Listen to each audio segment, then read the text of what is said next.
asunto. En el caso específico del PAO y el PAMO, ¿cuál era el beneficio para el Estado peruano? La utilización de estos mecanismos. ¿En qué beneficiaba al Estado? Ok, posiblemente le puedo referir un poco la charla de ayer que para el Banco Mundial establecí en Centroamérica. Cuando uno elige un modelo de este tipo, evita, por ejemplo, que en otros modelos que generan por ingresos, digamos, evolutivos al 3, 4%, hay una masa de dinero que se queda en posesión del concesionario, que tiene mucho valor. Estos, en cambio, le paga a costo. O sea, eso se llama, el pago de PAO y PAMO se llama modelo de costos. Dame tu costo, lo anualizo y eso es lo que te pago.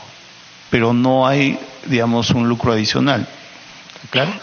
Entonces, en términos de modelo, realmente es el mejor modelo para armar concesiones.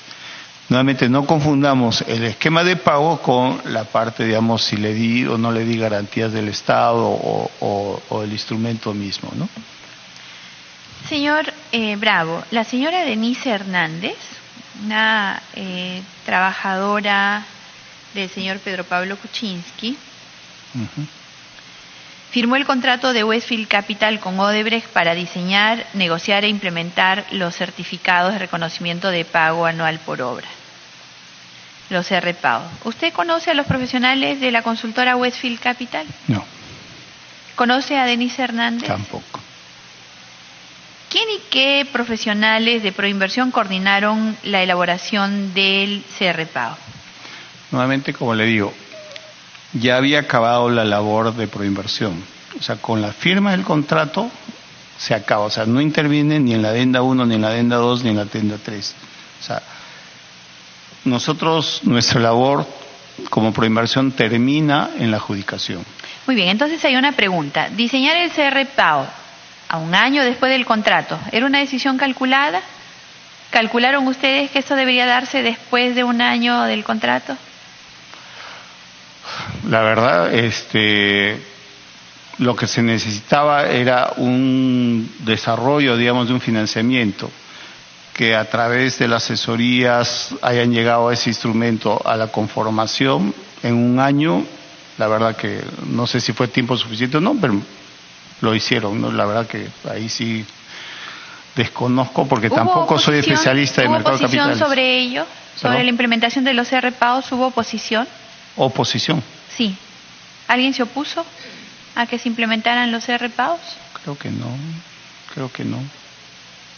No me parece que alguien se haya opuesto al esquema, pero digamos, supongo que si se hizo en el ambiente del MEF, los que pueden responder si hubo oposición o no al interior del MEF son los del mismo MEF, ¿no?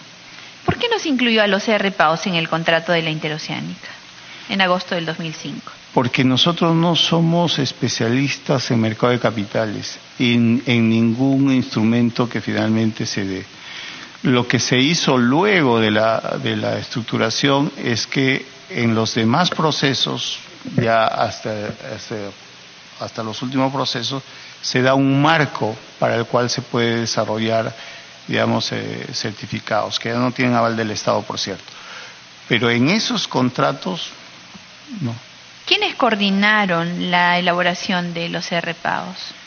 Mire, inicialmente, al traslado al Ministerio de Economía y Finanzas del tema,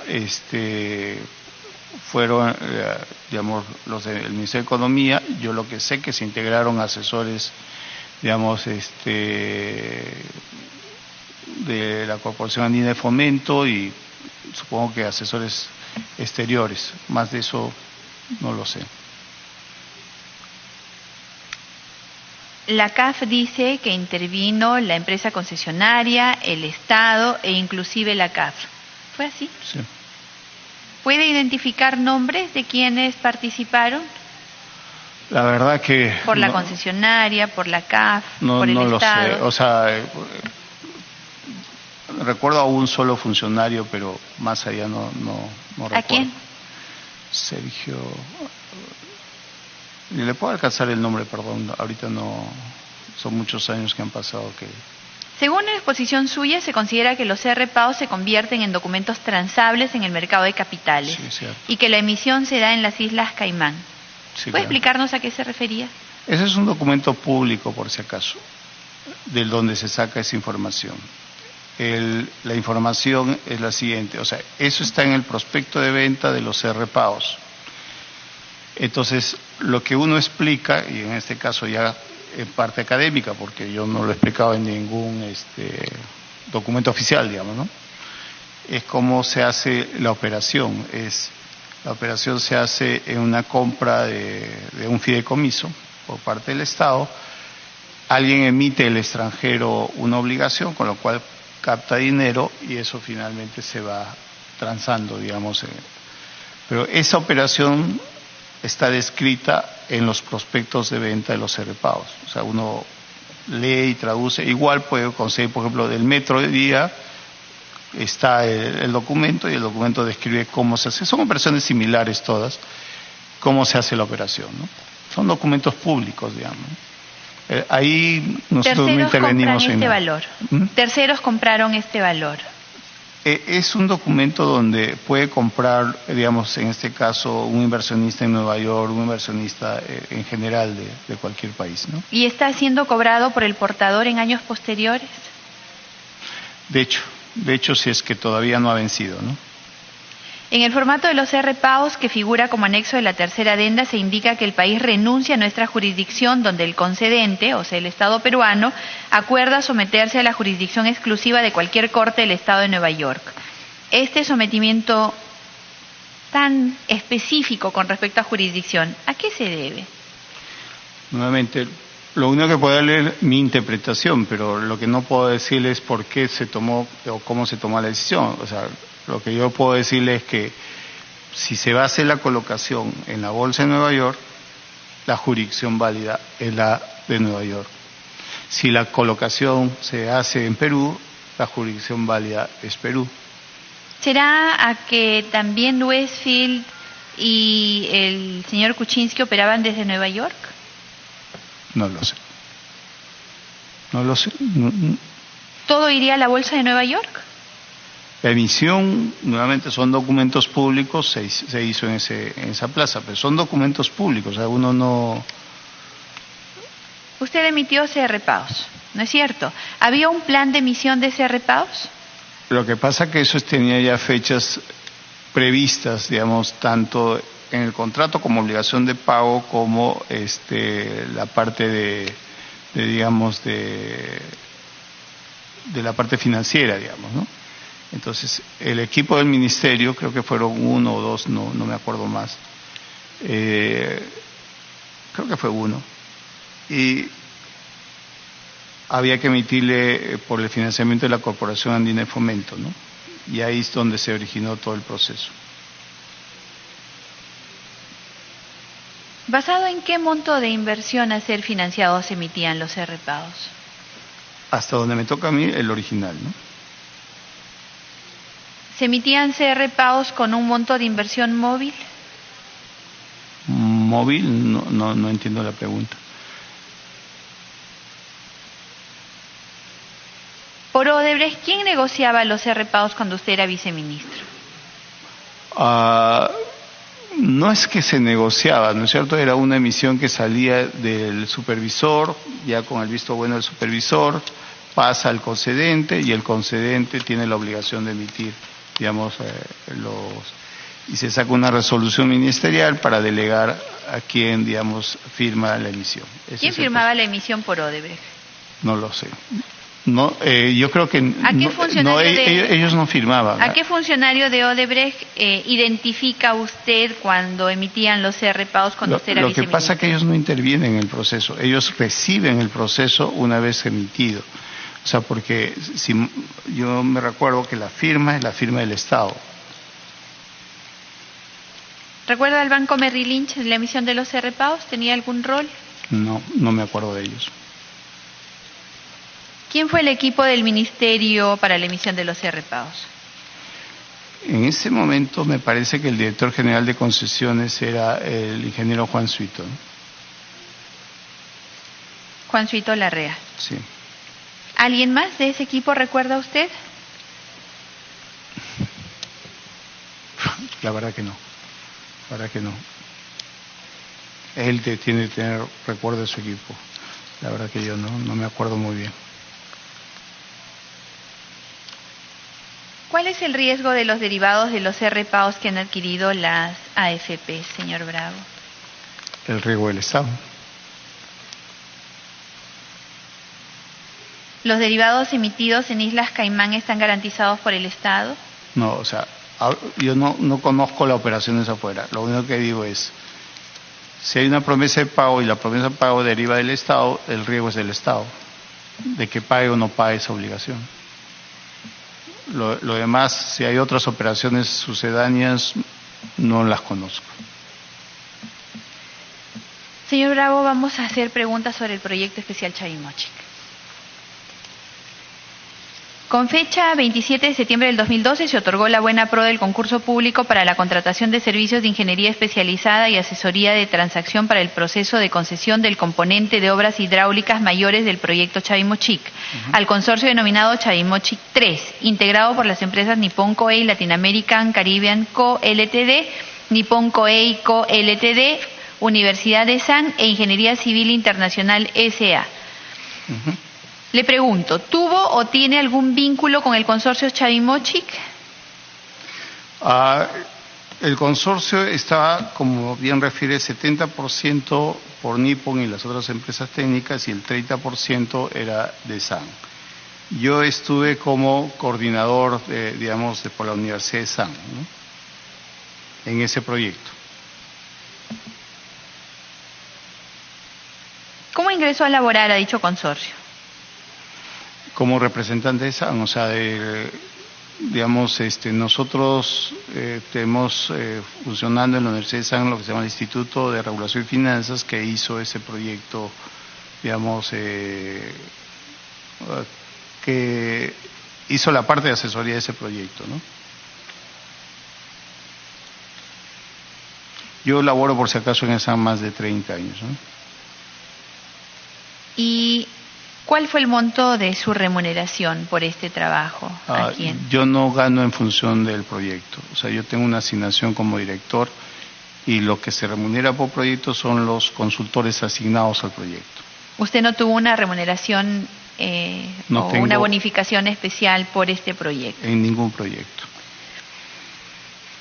De acuerdo al contrato 21-2012, que estableció que el consorcio Chavimochic 3 debería presentar 10 informes, de los cuales el 5, el 6, el 7 y el 8 fueron suscritos por usted, le pregunto, ¿por qué en la elaboración del informe 5, Evaluación Económica del Proyecto, se presentaron distintos modelos en los que se varió el monto referencial de inversión, iniciando con 690 millones y culminando con 715.45 millones? Es decir, un aumento de 25 millones de dólares aproximadamente. Ok. Nuestra tarea en este caso es nuevamente, nosotros no definimos los montos de inversión. Okay, los montos de inversión son insumos que finalmente establece en este caso el mandante, que es Proinversión, a través de sus propios asesores técnicos que establecen, el monto. Entonces, como SAN estoy hablando, ¿no es cierto? Entonces nosotros recibimos ese insumo y con eso podemos calcular, cuánto va a ser la retribución correspondiente a esa inversión. Esa es la labor nuestra. Las inversiones pueden revisarse, actualizarse en la duración, eso ya corresponde a la labor de Proinversión con sus asesores técnicos y con el gobierno regional, en este caso, que es el mandante, el que finalmente determina si hay una variación, una característica técnica, etcétera, que pueda llevar a una variación. Pero ese no es el trabajo de la universidad. ¿Cuál fue el motivo para establecer que el Estado cofinancie las obras relacionadas a la primera fase y el concesionario financie las obras de la segunda fase? Claro, lo que pasa es que ahí se estructuró la diferencia, si mal no recuerdo, de lo que se estableció como principio en la asesoría financiera, en la parte financiera del equipo, es que lo que podría ser pagado a través del cobro por agua, o sea, eso entonces correspondía a una etapa que finalmente podía ser financiado con recursos, digamos, del mercado de capitales. Y lo que finalmente no, digamos, la otra etapa, eso con recursos más ligados al Estado, ¿no? Esa estructura, digamos, ese razonamiento deriva también del proyecto MAGES, por si acaso, ¿no? Que básicamente fue el antecedente a todo este proyecto, ¿no? ¿Mantiene usted vínculo con el señor Gonzalo Luis Pita Chávez? No mantengo, o sea, la verdad que lo conozco porque trabajamos juntos en Proinversión, pero hace varios años que no lo veo, ¿no? En este proyecto, ¿él influenció en su labor? ¿Ustedes coordinaban? ¿Tenían acciones? Él es jefe de proyecto, por lo tanto... ¿Y qué tanto influenció como jefe de proyecto en sus decisiones? Nosotros, nuevamente, no es que haya influencia para subir o bajar la cosa, pero yo le comento claramente y podrían hacer ustedes en lo que nos compete y para que vea que nosotros más bien influenciamos en el equipo de Proinversión. Ellos estaban trabajando con unas tasas y una metodología que hacía subir mucho la retribución por condiciones financieras nuevamente. Incorporamos una metodología que se llama de diferencias de tasa y la retribución cayó fuertemente. Solamente para comentarles, porque yo entiendo que explicar en tan poco tiempo conceptos financieros no es claro. El equipo trabajó con un rendimiento económico de proyecto de 5.5%. O sea, eso es lo que se prometía como retribución. Es la tasa más baja utilizada en Proinversión en toda su historia. En Chavismo, eso fue, digamos, cómo estructuró el equipo en base a la información, a los análisis, etc. Pero eso fue el resultado. Y el señor Pita, su equipo, etcétera, que en realidad tampoco interactuaba mucho directamente, no hizo objeciones, lo recogió y ahí está en el contrato tal cual, ¿no? Entonces, en lo que nos compete a nosotros, se hizo, digamos, el trabajo en forma independiente y finalmente los resultados hablan, digamos, por eso le digo, no hay tasa más baja que haya utilizado Proinversión. No existe en ningún proceso.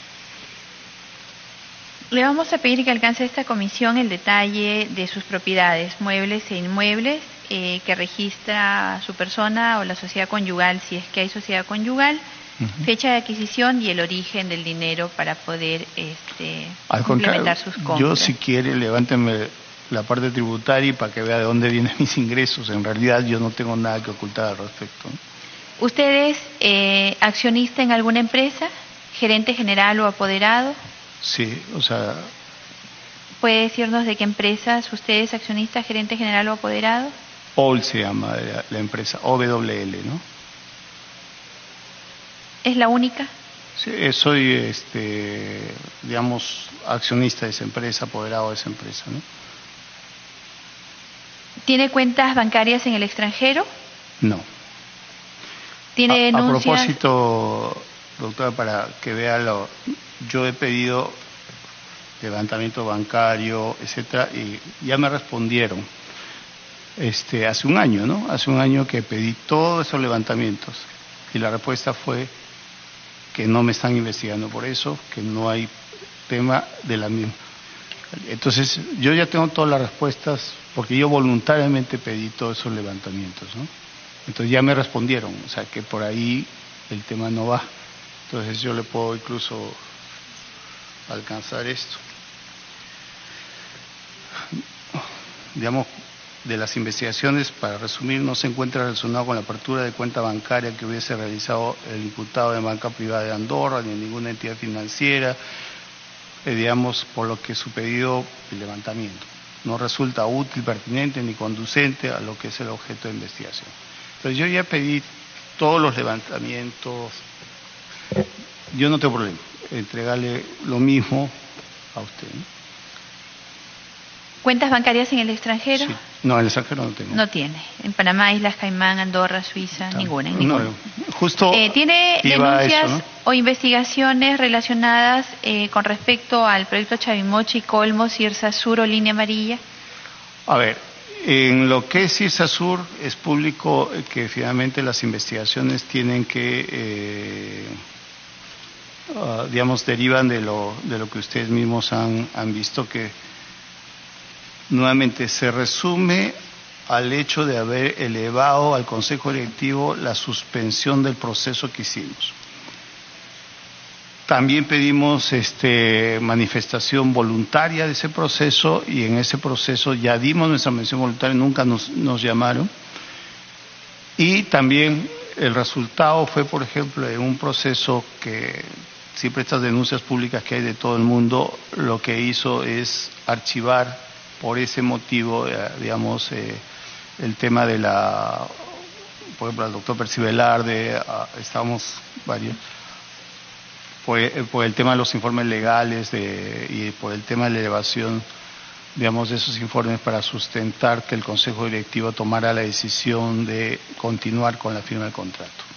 Entonces, esa parte, como digo, esto ya dura un año, todas esas acciones hemos tomado. Hemos pedido incluso cartas notariales a las empresas para que también que le puedo dejar. También todo esto lo referí hace un año más o menos en la comisión, para que todos los contratos, todas las cosas, todo, si me ha pagado directa, indirectamente, todo eso también se lo he manifestado. Entonces, lo único que hay que hacer, no sé si me puedes poner esa carta.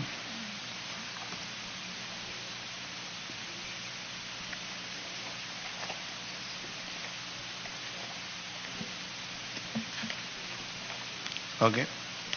Yo, por ejemplo, pedí esto, justamente relativo a los procesos del proyecto Olmos, proyecto de las Cirsas. Para no hacer más largo el tema, simplemente que con el debido respeto a la empresa, le solicito la manifestación que detallo a continuación.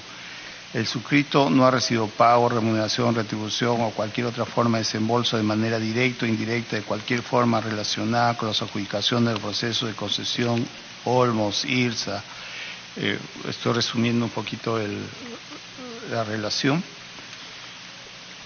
De esta declaración se extiende y se confirma que no hubo algún pago de desembolso indebido ni antes, durante o posterioridad a las adjudicaciones por parte de su empresa hacia el suscrito. Esto también se entregó a la Fiscalía en el proceso de investigación para que se confirme todo este tipo de casos. O sea, prácticamente hemos elevado pedidos en general para que se abra cuenta, sea todo, digamos, incluso si quieren saber si hay trabajos o no hay trabajos, simplemente como están en colaboración a través de la Fiscalía, respondan a la pregunta. O sea, nosotros no, o yo personalmente no tengo ningún problema. Por eso le digo, tampoco la tendría pregunta problema. Era si tiene procesos abiertos Por eso, fiscales. O sea, tiene un proceso en Fiscalía por el tema de por el tema de la Interoceánica. IRSA. Ajá. Olmos hubo una denuncia, pero no se confirmó todavía el proceso, o se quedó ahí, también un tercero. El tema, ¿qué otro tema es? El tema del ANSAC, por ejemplo, es un tema donde hace una denuncia un tercero, pero por la iniciativa privada presentada por la empresa LAPSAC. ¿En qué estado se encuentran estos procesos? Ese proceso, por ejemplo, ahí está relacionado con el señor Luis Castañeda, que no lo conozco, que no he participado en la IP y tampoco he participado en lo de 28 de julio. Y yo he pedido un estado de excepción porque finalmente no he participado en ninguno de los procesos. Entonces vamos a conversar un poquito, y es para finalizar ya, con respecto al proyecto de Línea Amarilla. En los informes elaborados en el marco del Servicio de Asesoría Económica, Financiera y Legal para el proceso de renegociación del contrato de concesión del proyecto Línea Amarilla, prestado por el Instituto de Regulación y Finanzas de la Universidad de San, de la que usted es director, se indica literalmente: a efectos del presente informe se han utilizado, entre otros, los siguientes documentos. 1. Documento denominado Proyecto de Iniciativa Privada presentado por la constructora OAS a la Municipalidad Metropolitana de Lima de fecha junio del 2009. Carta LAMSAC-MML- número 134-2012, el 19 de septiembre del 2012, y estudio definitivo de Ingeniería COSAC 4, vía de evitamiento, tomo 5, elaborado por LANSAC. Los documentos que fueron utilizados para la elaboración de los informes fueron solicitados por el Instituto de Regulación y Finanzas o fueron entregados directamente por la Municipalidad Metropolitana de Lima. A ver, primero también en aras de aclaración cómo funcionó el instituto tiene varias tareas, ¿no? Una de ellas es hacer consultoría, pero su labor principal está en la de capacitación, hace investigación, hace publicación. Por lo tanto, para cada consultoría se organiza un equipo. Ese equipo, también,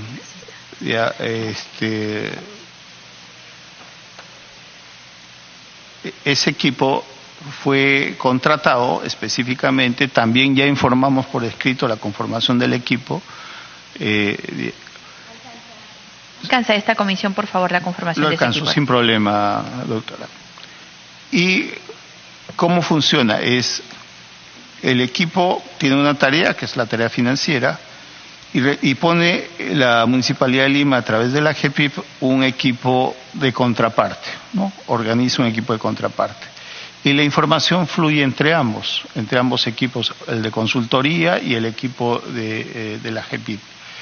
Entonces le pasa la parte de valoración técnica, en este caso el acta de acuerdo que habían ya preestablecido la municipalidad y la SAC, y así varios instrumentos de costos, etcétera, etcétera. Y eso es lo que transmite, ¿no? Trabajan en conjunto, porque la municipalidad lo que hace es velar porque, los informes sean los adecuados, entonces revisa y da su visto bueno o no respecto a ese tema. Entonces, a su pregunta, esa es la forma como se organiza. O sea, se solicita información necesaria y la municipalidad, a través de no sé si le denominaban comité o no, pero este grupo de trabajo le daba insumo a los insumos al consultor, ¿no? ¿Usted qué participación tuvo? De director. Entonces, ¿está enterado de todo lo que pasó con respecto a esta consultoría o su función como director? No. Yo veo varios proyectos, pero en la dimensión, de hacer recomendaciones, consultas, etcétera, ¿no? ¿Sabe usted si, para responder a la pregunta que le hice, estos documentos fueron entregados directamente por la municipalidad o fueron solicitados por la empresa que usted dirige?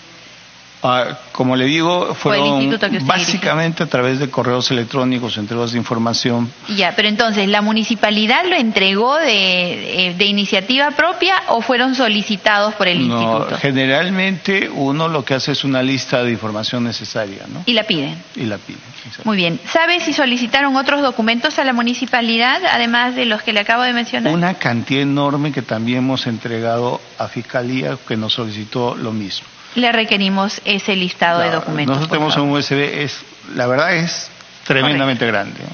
El informe 3 de este servicio de asesoría se indica que se estima que la IP ha considerado una tasa de crecimiento vehicular total promedio de 3.5%. Dicho valor es inferior a la tasa de crecimiento vehicular promedio histórica, que es del 7.1% en el periodo de 1999 al 2009. Esto podría haber generado una distorsión en la proyección de la recaudación de los peajes durante el plazo de la concesión. Ok. Bueno, esa es una calificación ya de la iniciativa privada, que no es competencia, nuestra, no participamos en la iniciativa privada. Pero yo lo que quiero decirle de las experiencias en paralelo, o sea, de las otras experiencias, siempre hay un ajuste grande entre que pasa del control público a peajes privados. Crece fuertemente y de ahí ya agarra una tendencia mucho más razonable, que es 3,5, 4% a nivel internacional. La pregunta es ¿por qué se da ese primer ajuste, ¿no? Puede ser información que no se maneja, puede ser filtraciones, peajes que no se cobran, porque cuando ya llega a la madurez, ya llega a un ratio más o menos estable. Y eso usted revise otras concesiones, se va a dar exactamente lo mismo. Entonces, esa es mi apreciación.